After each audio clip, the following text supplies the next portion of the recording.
Hello, everyone.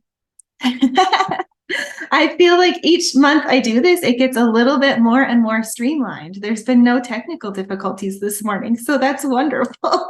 Exactly. Fingers crossed. So, thank you all so much for showing up and saying yes to growing your business today. I am so excited to have two amazing speakers join us today. First, I'll introduce myself. So I'm Holly. I am the founder and co-owner of Nova Ridge Bookkeeping, and I am your host today. I founded Nova Ridge Bookkeeping about 5 years ago with a passion to help business owners understand their finances. As things evolved over the years, we have happily found our niche in the wellness industry, and we support like-minded business owners to create a work-life balance by helping them finally feel in control of their finances. So what is Elevate Your Business? So this is a monthly growth session, came from a desire to support the industry even more. So working directly with clients, I discovered that while being good at what they do and now having their financials in order, it really is just a couple pieces of the puzzle to creating a successful and sustainable business. I have connected with some amazing industry professionals over the past few years and knew that if there was a way I could bring us all together in one place, we could create awesome synergy to elevate our businesses to the next level. So this is exactly where Elevate Your Business came from, initiated from. So my vision for this monthly growth session is to come together, to learn together, and to grow together. And so it's time, grab a drink, grab your lunch, a blanket. I usually have a blanket on my lap, but today it's pretty warm in here. The office is pretty warm. Don't forget a notebook. You will want to take some notes from the session today. As I mentioned, we have two amazing speakers. Today we have Lori Power. She is going to talk to us about tracking the ROI of your health spending account. And Nubahar, she is retirement ready, the power of group retirement benefits.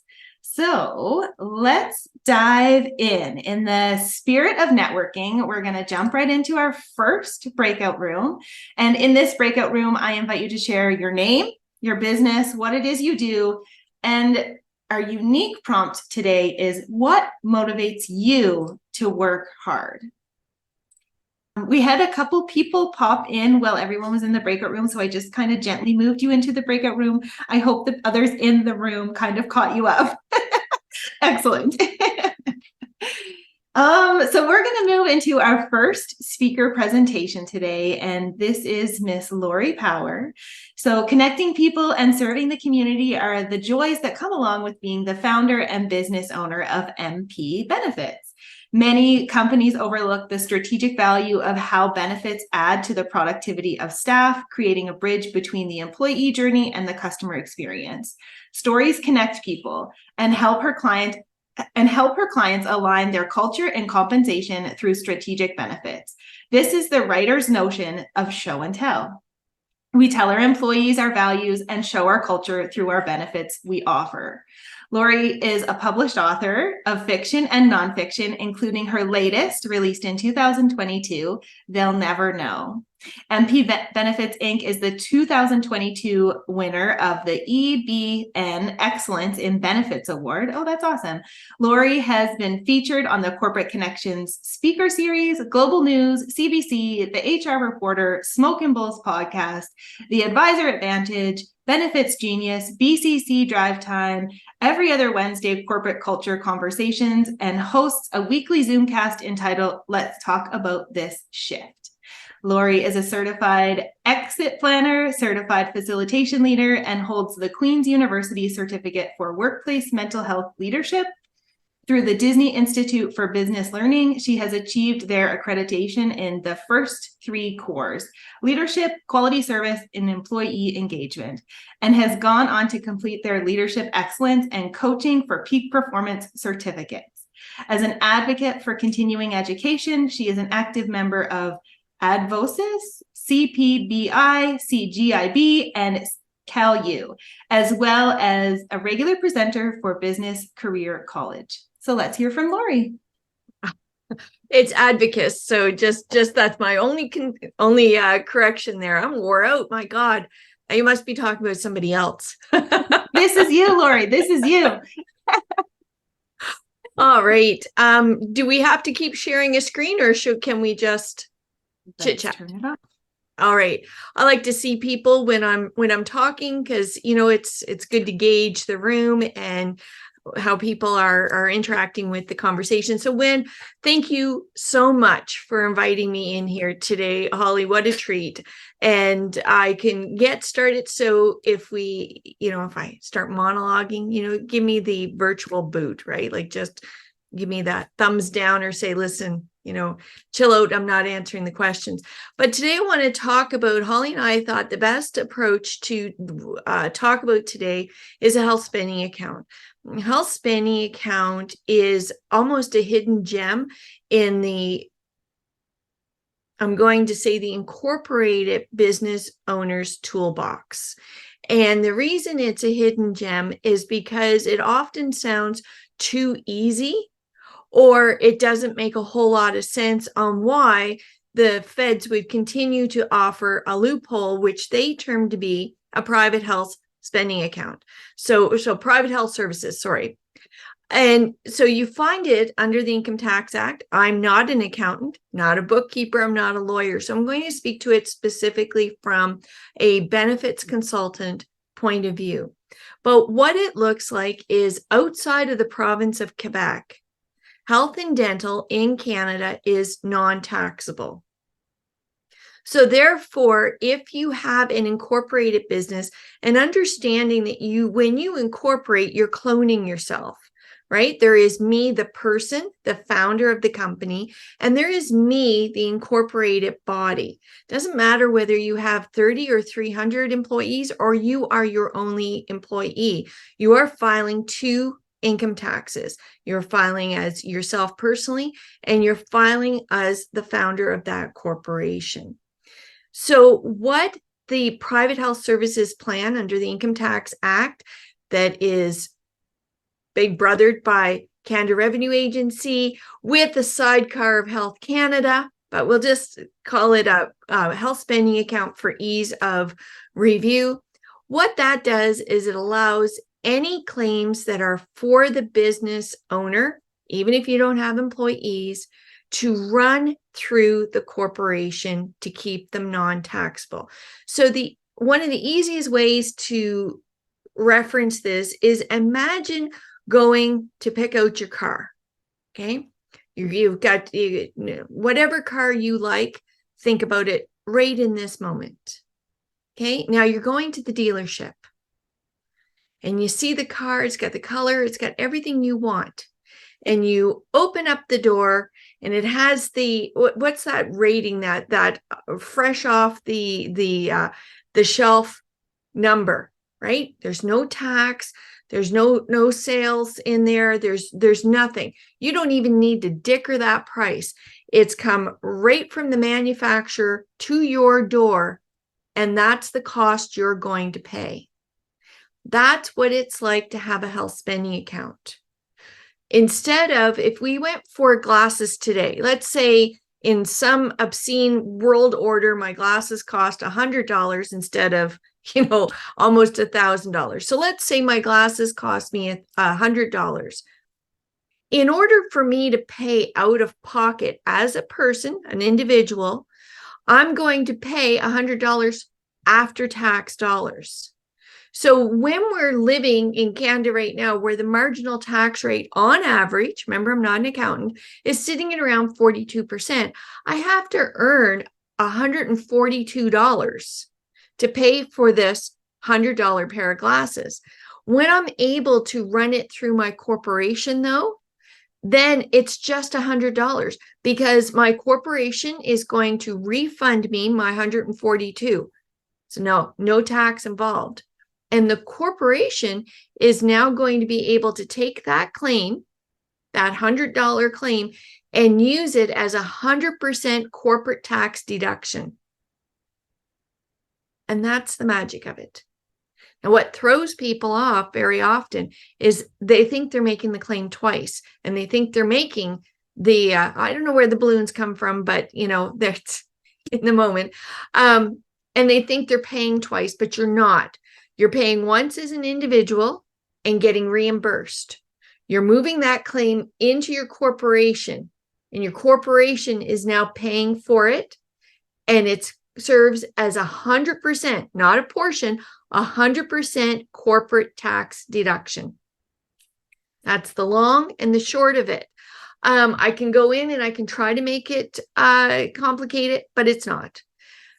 Add it to this, though, I'm going to put a little sidecar on it. What's really lovely for people today, and you opened the thought pattern when you opened up, Holly, is you said, we're interested in wellness.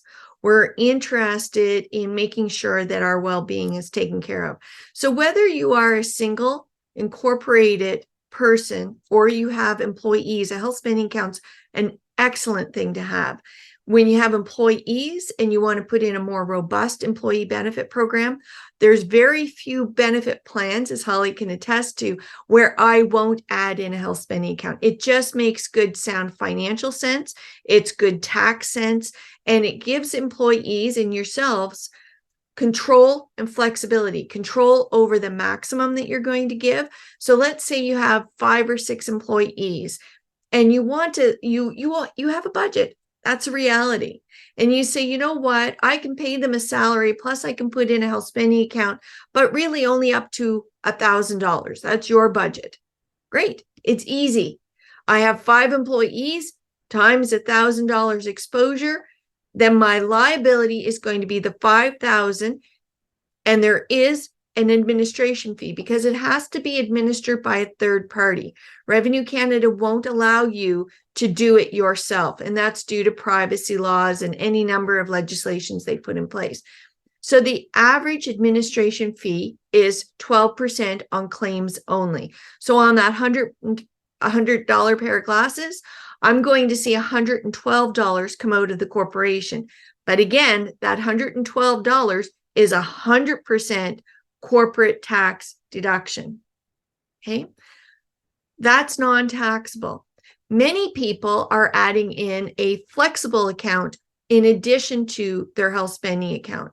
Now, a flexible account allows where a health spending account is going to be limited to things that Health Canada approves. So pharmacy, healthcare services, massage, chiropractic, physiotherapy, vision care, dental care services, tooth implants, those sorts of things are all going to fall under the health spending account to keep them non-taxable.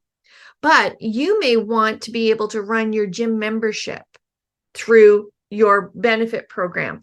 Now, your gym membership is going to be taxable, but you're going to want a vehicle. Remember, it's in your toolbox. You're going to want a vehicle to move that membership fee into a corporate cost.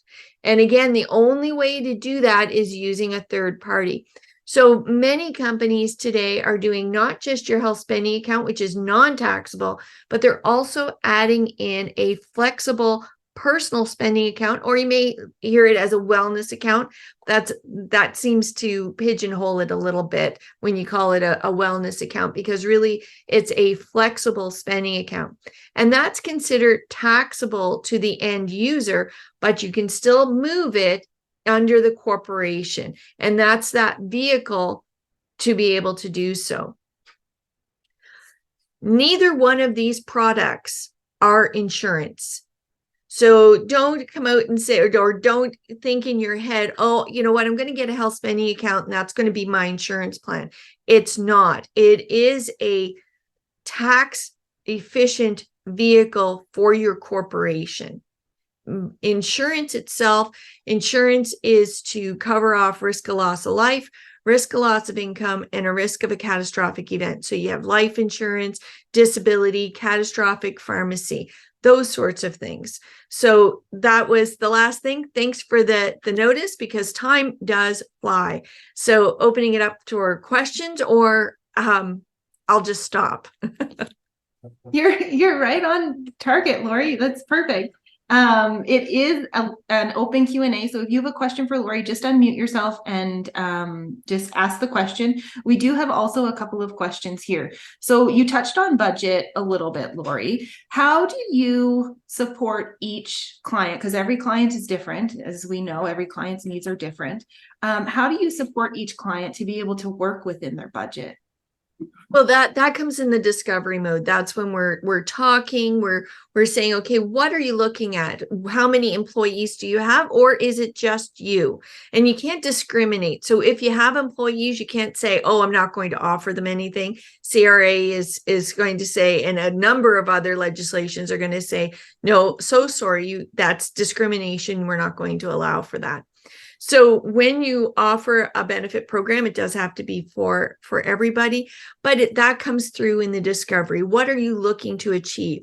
Very often, if you're just a single owner in your corporation, then we will set a high budget because you're only paying for it when you need it. Mm-hmm. When we're looking at people who have employees, then what can you afford to give? Because it's not going to be one of those things that I'm going to give everybody $1,000 this year. And then, oops, if they all use it, I'm going to carve it back. No, you don't do that. And you can't change it mid-year either, because it is considered income, and CRA will come down on you on that as well, because just like trying to cut back somebody's salary arbitrarily, this is non-taxable income to the end user. Okay. Yeah, that's helpful and makes sense. So thank you. Okay. I've also heard a health spending account, and you talked about a wellness account too. So maybe this kind of ties in. I've also heard it called a lifestyle spending account. Are those? Everybody can put a spin on it. They'll call it what they want. At the end of the day, in the accounting principle for which it falls, you have a private health services plan, right? That's that non-taxable vehicle or tool in your toolbox. It's a personal spending account. It's a personal taxable spending account is how you would deem it. If a company calls it a wellness account, a flexible account, lifestyle account, that's usually just their spin, their marketing and promotion to try to get people interested in offering that to their plan. Mm-hmm. Really nifty idea is what we do mostly on construction and in trades is we will introduce that personal spending account, because they're already offering gas cards, they're already offering tools, they're already doing equipment, but they have no means to measure it. Remember, the benefit plan is only a benefit if people actually see it as such. So when we put in a personal spending account, we'll add in those gas cards, we'll add in those tool allowance, we'll add in those as features. And that way, for both the company and the employee, it's a tracking and measurement tool to say who's actually made a claim, rather than willy-nilly at the end of the year. And I'm talking to the choir here on the Excel spreadsheets, is to say, oh, well, 5 of our 8 employees have gotten a gift card. What are we going to do for the other ones? Whereas if it's a personal spending account, you can measure it. If they're not going to use it in that form, they can use it for something else. Mm-hmm. Mm-hmm. I like that. Yeah, that's really helpful. Thank you, Lori. I also learned from you that a gym membership can go through a health spending account. So not a health spending account, a personal spending account. Yes, personal spending account. See, that's why we have you. Yeah, one is non-taxable, one is taxable, one is lifestyle and wellness and emotional health. The other is, think about Health Canada. Mm-hmm. Okay, that's a really good way to keep them separate. Thank you, Lori. No problem. All right, I'm going to go back to sharing my screen, and we're going to pop into our next networking breakout room. So in this one, again, we're going to share our name, we're going to share our business, what it is we do. And since it's December and seems to be the month that everybody likes to spend money, one thing that you splurge on for yourself. So this is for yourself. What do you splurge on and that you're not willing to give up? I am going to pop Lori's contact information in the chat. So before you leave the Zoom meeting today, don't forget to take down her contact information. You can find her on LinkedIn, her website, her direct email. All right. I hope you learned something new about the people you're in the room with. I know I said I'm going to recreate these rooms, and then as soon as I sent you off, it didn't recreate them. So of course, we couldn't have one of these sessions without some kind of technical challenges. We're going to move along to our second speaker today. So Nubahar is a member of Commonwealth Employer Solutions team based in Victoria, British Columbia. I bet you they don't have 6 inches of snow there today like we do. No. She specializes in assisting businesses, particularly small to mid-sized companies, in establishing effective group retirement benefit programs. Navigating the complexities of retirement planning can be a challenge for many Canadians. Nubahar is excited to share how employer-sponsored group retirement plans can help employees secure a financial stable retirement. All right, Nubahar. Thanks so much, Holly. I do have some slides, so if it's okay with you, I might just pull those up.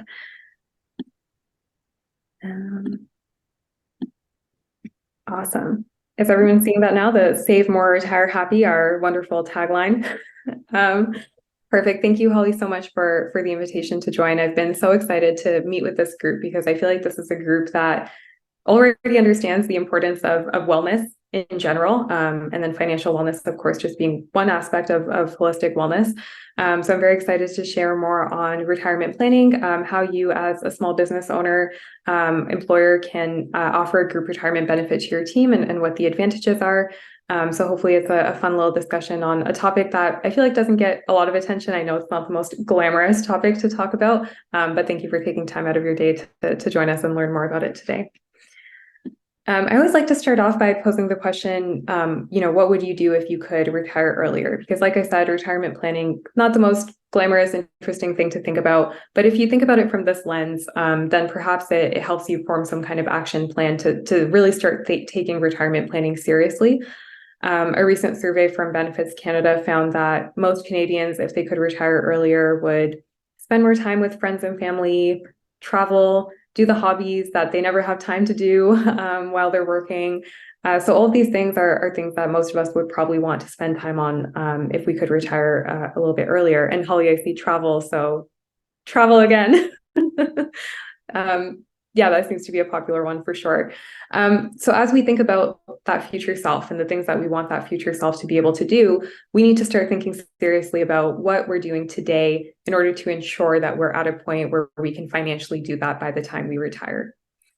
Which kind of leads me to my next question, which is around, let's ask ourselves, what are we doing to save today towards our retirement? And maybe you are getting advice from the bank. Maybe you're working with a personal financial planner.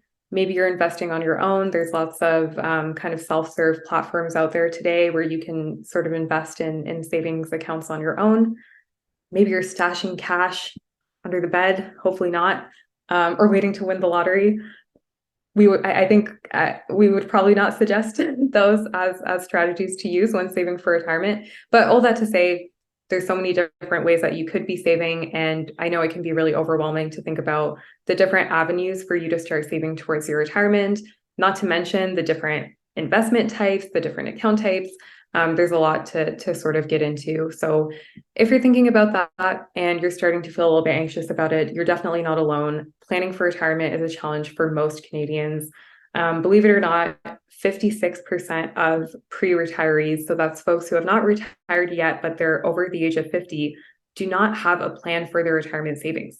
So it's unfortunately a financial problem that's really difficult to solve for, and one that folks don't start thinking about until they're very close to retirement. And 75% of Canadians are concerned about just having enough money in retirement. So it's a big concern these days around outliving your savings. And so a lot of Canadians are concerned that they simply won't have enough money to kind of last them in retirement.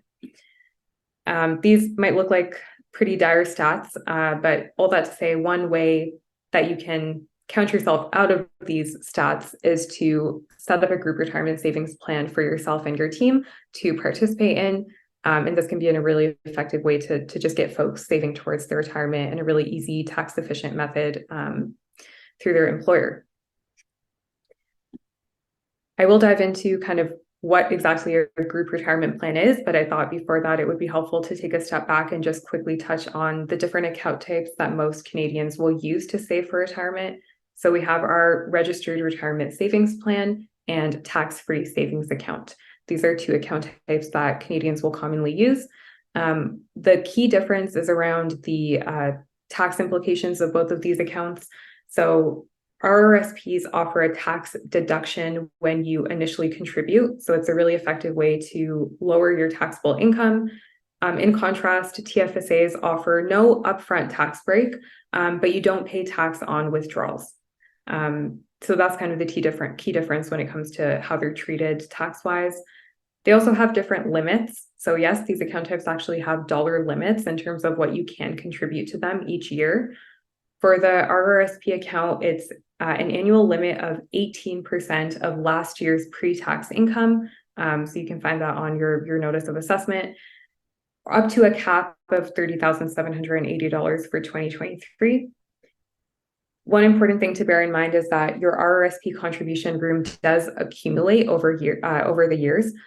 So you probably have a lot of unused RRSP contribution room. And like I said, you can find that on your CRA notice of assessment after you file your taxes to be able to see your total kind of RRSP contribution room available. And most folks are not going to cap out or max out their RRSP each year. And then for the TFSA, you do want to be a little bit more mindful of the limit because it's significantly lower. It's $6,500. That was the limit for 2023. It does tend to change. It actually rised from 2022. So good to keep an eye on what that number might be for 2024. And then the other points are just to say, both of these account types can hold different kinds of investments. You can have more than one of each. So you could have more than one RRSP account as an example.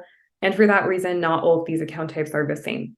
Depending on what purpose you're using them for and what the underlying investments are, these account types can be very different. You may be wondering which one is best for you. Likely both, depending on what your savings, what you're saving towards. But a kind of overly simplistic way to think about it is for the RRSP, if you want to lower your tax bill, so if you're looking to bring down your taxable income, it's a great way to do that. So if you're on a higher income, you want to lower your tax bill, RRSP is a great account type to use for that. The RRSP can also be used for a couple of CRA approved programs. So the Home Buyers Plan and the Lifelong Learning Plan. The Home Buyers Plan is for buying a home for the first time. The Lifelong Learning Plan is for returning to school for further education. So you can withdraw money from an RRSP to use in each of those programs, and it's kind of considered a loan against yourself. So you need to pay back that amount into your RRSP over the next several years, but definitely better than taking a loan from the bank and having to pay interest on that. Other than that, the RRSP account money is really meant to be locked away until retirement. So you do face some penalties if you try to withdraw it for purposes other than the Home Buyers Plan or Lifelong Learning Plan, which is why it's the plan type the account type, that's most commonly included in group retirement plans. At Commonwealth, we do include the TFSA by default as well, because we feel that it offers a lot more flexibility to employees. If you're on a modest income, so if you or folks on your team are earning $50K or less, it might actually be more beneficial for them to save in a TFSA because it has implications for when they draw down on government benefits later on. So definitely folks who are earning less than $50K, the TFSA can be a great tool to use to save for your retirement. So those are the account types at a glance, the commonly used account types for retirement planning. Now I want to kind of give some context on what a group retirement plan is. So we've talked about RRSP, there's GRSP, a group retirement savings plan. It's very similar to an individual RRSP in that you contribute to it, you can invest in different kinds of investments. The big difference is that employees can contribute into the RRSP directly from payroll. So they have the savings deducted straight away from their paycheck. And another big highlight of the group retirement savings plan is some kind of employer match. So some kind of incentive, which makes it a really good retention and attraction tool.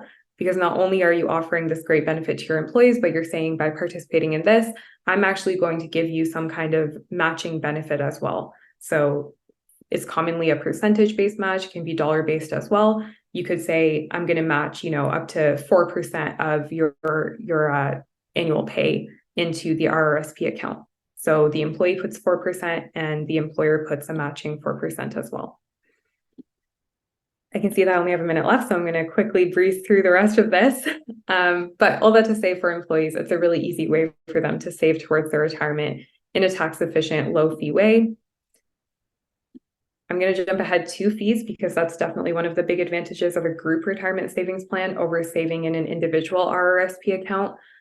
So the fee at Commonwealth is around 1.25% for the annual investment management fee. We unfortunately pay some really high investment management fees in Canada. If you're saving in an RRSP and investing at the bank, your fee could be closer to 2%. And 1.25 versus 2, it might not seem like a massive difference, but those fees over time are eating away at savings that you want to be working for you. So you can see over a 20, 30, 40-year time horizon, you're actually losing a lot of money just to fees. So if you're paying those typical kind of 2% investment management fees at the bank. Now, I realize we have a mix of business owners, salaried employees, contractors, and you might be wondering, is this possible to set up for employees who are more on a contract basis? It is. So you can set up this plan even for contractors that you have on staff. The biggest difference would be is that they wouldn't be contributing directly from payroll, but they would be able to connect their bank account and set up recurring contributions into their RRSP or TFSA that way. And they would have all the other advantages that come along with the group plan. And I know I've only just scratched the surface of what a group retirement plan is. There's so much that we could get into here, but hopefully it sparked some interest and questions. If you want to learn more, I will say that at Commonwealth, we exclusively work through advisors. So we don't really go direct to business owners and sell our product directly, if that makes sense. We work with the network of benefits and retirement advisors in Canada. So I would highly encourage you to speak to your benefits advisor if you're interested in learning more about a group retirement solution for your team, or you can scan here and connect with me directly. And I'm sure Holly will be sharing my contact information as well. So if you want to set up a quick intro call, if you're not already working with a benefits advisor, we can definitely connect you to one, or not to put you on the spot, Lori, but I'm sure you'd be happy to connect with folks on this topic as well. So I'll leave it at that.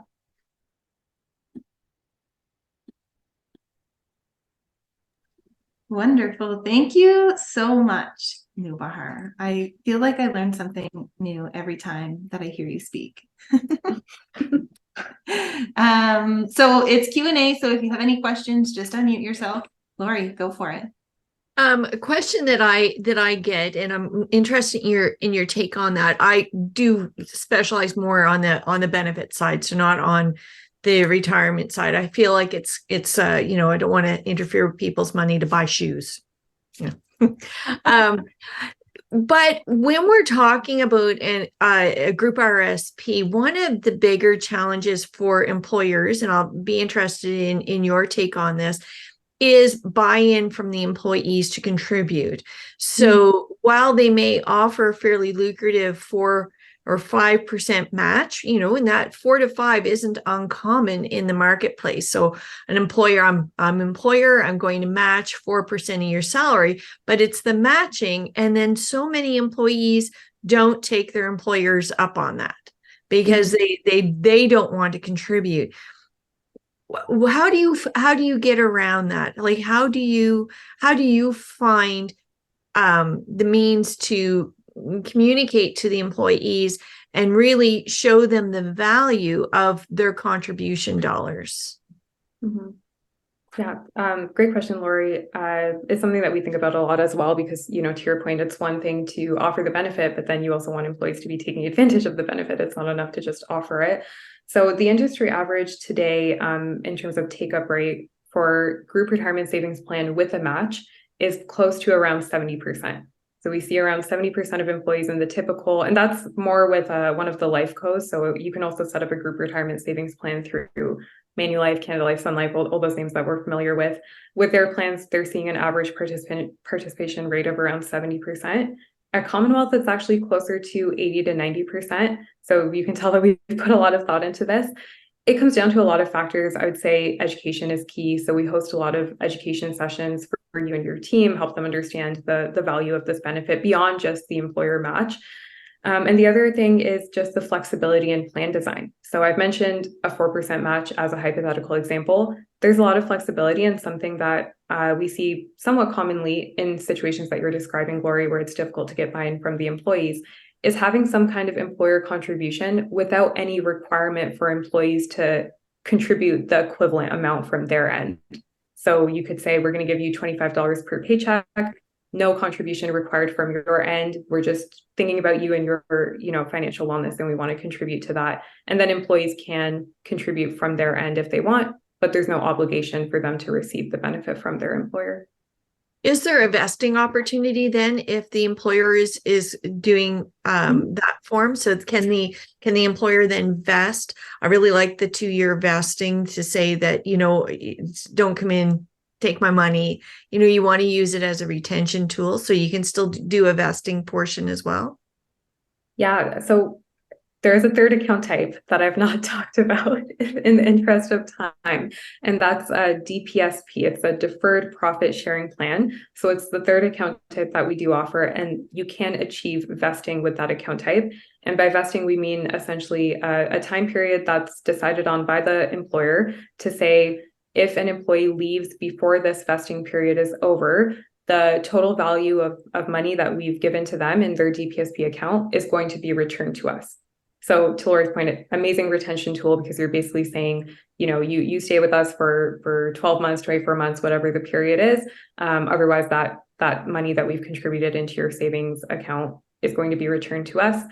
Once the vesting period is over, of course, that fund belongs to the employee. If they leave after that point, they take that money with them. But yeah, you can absolutely do the vesting. Even if there's no employee contribution, the employer can apply vesting to their contributions in the DPSP account. Perfect. That's good. Thank you. Just go over what the full name of that DPSP is again. Deferred. Yeah. Deferred profit sharing plan. I'll actually just put it in the chat. And we have a great educational article on that as well on our website. So I'm just going to throw the link to that article in the chat as well. And it kind of Sorry. I was just gonna say, I have a question about a group retirement plan. Is there a minimum employee participation? So for example, I am incorporated, but I'm the only employee of my business. Can I set it up and match my own retirement contributions through my business? You can. And thank you so much, Megan, for bringing that up, because I should have mentioned that. So at Commonwealth, we don't have any minimums on headcount or cash flow. Those are the two things that usually providers will have minimums on. Commonwealth as a company, we're on a mission to make retirement savings accessible to all Canadians. And that means we want employers of all size to be able to participate. So no minimums. We could set up a plan for you, and you could contribute to your own RRSP. And that would definitely be possible. Oh, thank you so much, Nubahar. That was really informational. Thank you. And the questions that kind of came up were also questions that I have. Of course, I had questions about budget and all of those things. So that worked out well. Thank you. We are going to pop into our third networking breakout session. And so in this one, of course, business name, you probably know everybody in the room by now. But this question, what is your favorite Christmas movie? So my favorite Christmas movie is always Christmas Vacation. So I have recreated the breakout rooms this time. You will see new people this time. Everybody has some new Christmas movies on your to watch list for the weekend. Yes. Awesome. So I really just want to say thank you. Thank you so much for showing up today. Thank you, Lori and Nubahar, for being here and being our presenters. For everybody in the room, I really hope you took something away from today's session. And of course, that you come back next month. And on next month's session, because it's the new year and that's when people start thinking about taxes and their growing pile of paperwork. I will be presenting on the value of bookkeeping, and then I also have a certified professional accountant coming in, Stephanie Saint, to join us on the value and the benefits and the purpose of all of this financial stuff and why we do it together. This QR code here, you can just scan it and it will take you to the link to register for next month. I thank you all so much for showing up today and in the being mindful of time. It's 1 o'clock, so I think we nailed it for timing today. I hope you have a great rest of your day, and we'll see you soon. Merry Christmas, Holly, if we don't talk ahead of Yes. time. So Merry have yourself a Christmas. wonderful time. Bye-bye. Thank you so much. Thanks, everyone. Thank everyone. you, Nuha. Bye. Bye-bye. Oh, thanks, Wanda, for coming today.